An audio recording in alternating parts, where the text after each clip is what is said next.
dis-moi franchement, est-ce que tes biceps y grossissent comme tu voudrais? Si la réponse c'est non, c'est probablement pas que tu t'entraînes pas assez dur. Mais dans la majorité des cas, le problème vient plutôt de la manière dont tu les entraînes. Tu peux avoir un mauvais choix d'exercice, une mauvaise technique d'exécution ou alors des soucis de programmation. Parce qu'en réalité, développer tes biceps, ça se résume pas juste à faire du curl. Il faut que tu comprennes comment fonctionne ton muscle, comment appliquer une tension efficace dessus. Dans cette vidéo, on va voir ensemble l'anatomie du biceps, les principes qui maximisent réellement sa croissance, le choix des exercices et les erreurs qui bloquent la majorité des pratiquants. En tant que coach et pratiquant de musculation, chez les personnes qui galèrent à développer leurs biceps, je vois presque toujours les mêmes problèmes. Alors aujourd'hui, on va les corriger. Donc reste jusqu'à la fin de cette vidéo si tu veux savoir comment développer réellement tes biceps. Et pour comprendre comment développer ton muscle, il faut d'abord comprendre comment il fonctionne. Et le biceps brachial, comme son nom l'indique, il possède deux faisceaux, deux chefs, le chef long et le chef court. Le chef long, il prend son origine sur l'omoplate. Il passe juste au-dessus de l'épaule et il s'insère sur le radius. En fait, c'est lui qui va venir contribuer surtout à l'aspect extérieur du bras, ici. Et comme il traverse l'épaule, sa longueur, elle varie en fonction de la position de ton bras. Donc sur certains exercices où tu auras plutôt les bras derrière le corps, il se situera plus en position étirée. D'où l'intérêt des exercices avec l'épaule en position d'extension pour cette portion. Et le chef court, lui, il s'attache plus vers l'avant de l'omoplate, plus vers l'intérieur du bras, et contribue surtout à la largeur vue de face. Et il est davantage sollicité avec les bras devant le corps. Et le biceps, il aura notamment deux fonctions qui sont très intéressantes. Déjà, on aura la flexion du coude, ça tout le monde le sait. Et on aura également la supination de l'avant-bras. Fais le test chez toi, avec la paume vers le sol, et tu la tourne vers le ciel, tu vas sentir son biceps se contracter tout seul. Et ça va être très intéressant pour le choix des exercices. Et quand on s'intéresse au développement des biceps, il y a aussi deux autres muscles à connaître qui vont venir compléter le travail de ton biceps. Déjà, on aura le brachial. Il se situe juste en dessous de ton biceps, un peu comme un matelas, et il va fléchir le coude sans participer à la supination. Et quand il va se développer, il va venir entre guillemets pousser le biceps vers l'extérieur. Ça fait qu'il rendra le bras plus épais. Et c'est un muscle qui est hyper sous-estimé. On aura aussi le brachioradial. Lui, il est sur l'avant-bras, du côté du pouce, et travaille surtout en prise neutre, en prise marteau. Donc c'est assez contradictoire, mais quand tu veux chercher à développer tes biceps, faut pas que tu cherches forcément à développer que tes biceps. Pense aussi au brachial et au brachioradial. Et on y reviendra dans les exercices.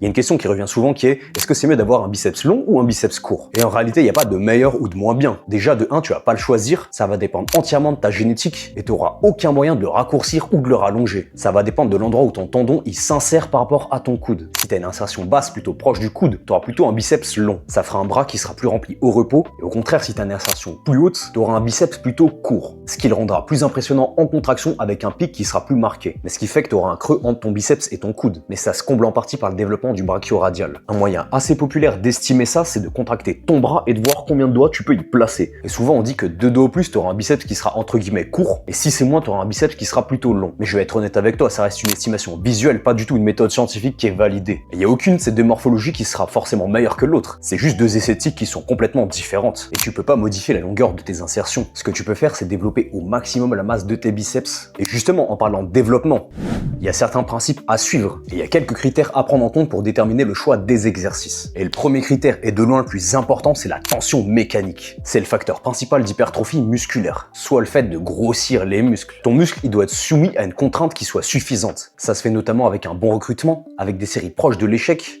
et une charge suffisamment lourde pour mettre de la contrainte tout en gardant une bonne technique et en maximisant le recrutement musculaire. L'objectif sera donc de choisir un exercice qui te permet de fournir une forte tension à ton biceps. Ensuite, il faut regarder où cette tension, elle est produite. À quel moment de l'amplitude est-ce que c'est le plus difficile? Est-ce que la résistance est plus importante quand ton biceps il est en position plutôt étirée ou alors raccourcie? Parce que deux exercices qui peuvent sembler très similaires peuvent avoir des profils de résistance qui sont complètement différents. Et c'est justement ce qui va permettre de choisir des exercices qui sont complémentaires. Troisièmement, la stabilité. Plus un exercice est stable, plus tu vas pouvoir appliquer de la tension. Tu vas être plus en sécurité, tu vas pouvoir standardiser ta technique, ce qui va également te permettre de mieux progresser dessus et de limiter les compensations qui sont inutiles. Quatrièmement, la progressivité. Est-ce que tu peux appliquer une surcharge progressive dessus pendant des mois? Un bon exercice doit te permettre d'augmenter progressivement la difficulté. Plus de charge, plus de répétitions, plus de contrôle, plus d'amplitude.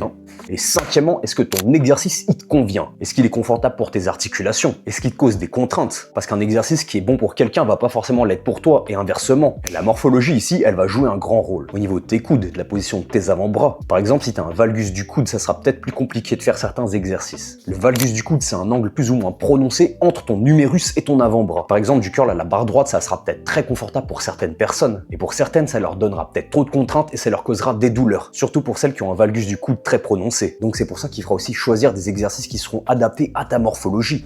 Plutôt que de te donner 3 exercices au hasard, je vais te donner 3 mouvements qui répondent à une problématique différente. Et l'objectif, ça sera de choisir des mouvements qui sont complémentaires. Un qui va plutôt charger le biceps en position étirée, un en position raccourcie, et un qui va plutôt cibler le brachial et le brachio-radial. Le tout avec de la stabilité. Et le premier exercice, c'est le Bayesian Curl. Poulie basse, dos à la poulie, 1 ou 2 pas vers l'avant, le bras qui part derrière le corps. Perso, si je devais en garder qu'un seul pour les biceps, ça serait celui-là. C'est clairement mon exercice de cœur. Déjà, le profil de tension, il est continu, sans temps mort comme aux haltères. Et le chef long, il travaille en position étirée. La surcharge, elle est facile, et en unilatéral, tu auras une liberté articulaire totale. Veille bien à garder tes coudes vers l'arrière, ne les ramène pas vers l'avant, et tu peux chercher à bomber le torse. Et le mouvement, il doit vraiment venir de la flexion de ton bras, pas de la flexion de ton épaule, et encore moins d'un mouvement de jambe. Et le deuxième exercice, c'est le Preacher Curl. Et dans l'idéal, à la machine, tu auras les bras devant le corps, les coudes posés sur un support, ce qui offrira une stabilité qui est maximale. Ce qui rendra également la triche plus difficile, et en fonction des réglages de ta machine, tu auras une tension qui sera plus ou moins continue. Et l'exercice sera plus difficile en position raccourcie. Et avec le Bayesian, il se complète parfaitement. Mais il faut que tu fasses attention à ta phase excentrique. Tu vas chercher à la contrôler, tu vas pas descendre brutalement. Et là, au niveau des coudes et en fonction de ta mobilité et de tes articulations, tu pourras descendre plus ou moins bas pour avoir un vrai étirement. Mais fais attention si tu mets des charges lourdes et que tu as une extension complète de ton bras. Évite absolument de le faire si t'as pas l'habitude de le faire comme ça. Parce que tes articulations, certes, elles vont s'adapter, mais avec une contrainte qui sera progressive. Et troisièmement, tu auras le curl marteau, idéalement à la poulie. Une prise neutre avec le pouce dirigé vers le haut, tu auras l'avantage mécanique du biceps pour la supination qui va disparaître, donc ça fait que la contribution du brachial et du brachio-radial va augmenter. Le biceps, il va travailler encore, forcément, puisque c'est de la flexion de coude, mais le focus va être différent. C'est un exercice que beaucoup zappent, mais qui peut faire une énorme différence sur tes bras sur le long terme. Et encore mieux, tu peux te caler contre un pupitre pour encore plus de stabilité. Là, tu as 3 exercices avec 3 rôles qui sont tous complémentaires, et ce combo, il est vachement efficace. Maintenant qu'on a les exercices, on sait comment les exécuter, on sait à quel point il faut faire attention,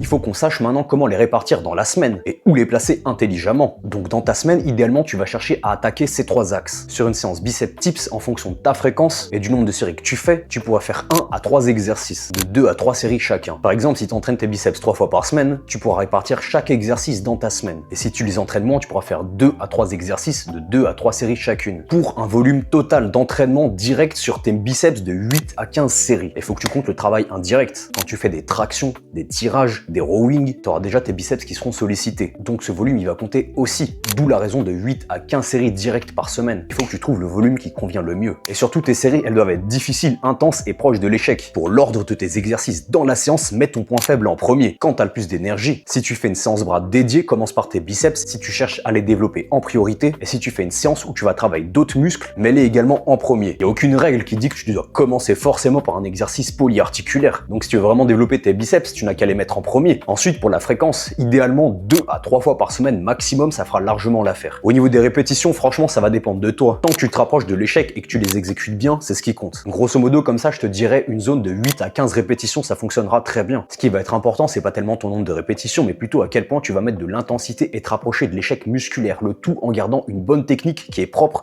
où tu sollicites ton muscle et qui est standardisé série par série, semaine après semaine. Et surtout, la progression et la surcharge progressive dans le temps, ça restera les facteurs les plus importants pour développer tes biceps. Et ça marche que si l'alimentation, la récupération et le sommeil derrière y suivent.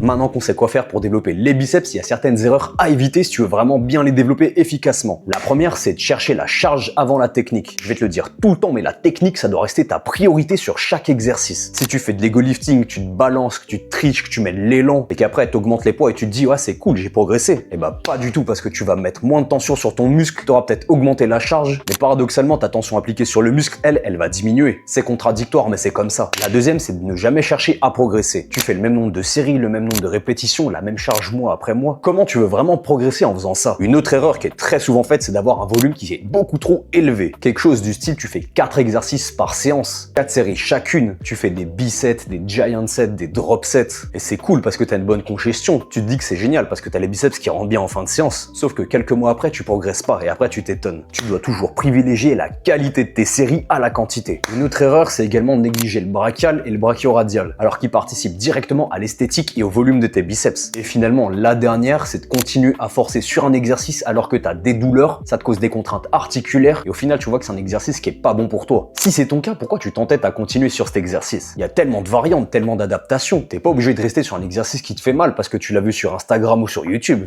Un critère que presque personne ne prend en compte qui fait que tu peux donner le même programme à deux personnes qui peuvent avoir deux résultats complètement différents. Alors pourquoi? Comment ça se fait? Parce qu'en soi, l'exercice en lui-même, il garantit pas forcément la même stimulation. Et la vraie question à se poser, c'est pas est-ce que cet exercice est bon, mais c'est plutôt est-ce que cet exercice, il permet à moi de fournir une tension efficace sur le muscle avec une technique qui est stable, une amplitude qui est suffisante et avec une progression qui est mesurable. Comme je te l'ai dit également, ta morphologie, elle va influencer tout ça. Les leviers, ton ossature, la forme de ton coude, valgus ou pas valgus, tout ça, ça va influencer la façon dont un exercice sera plutôt bon ou mauvais pour toi. Et c'est pour ça que le meilleur exercice pour toi sera pas forcément celui qui sera le meilleur pour les autres. C'est pour ça que tu dois aussi choisir des exercices qui sont adaptés à toi.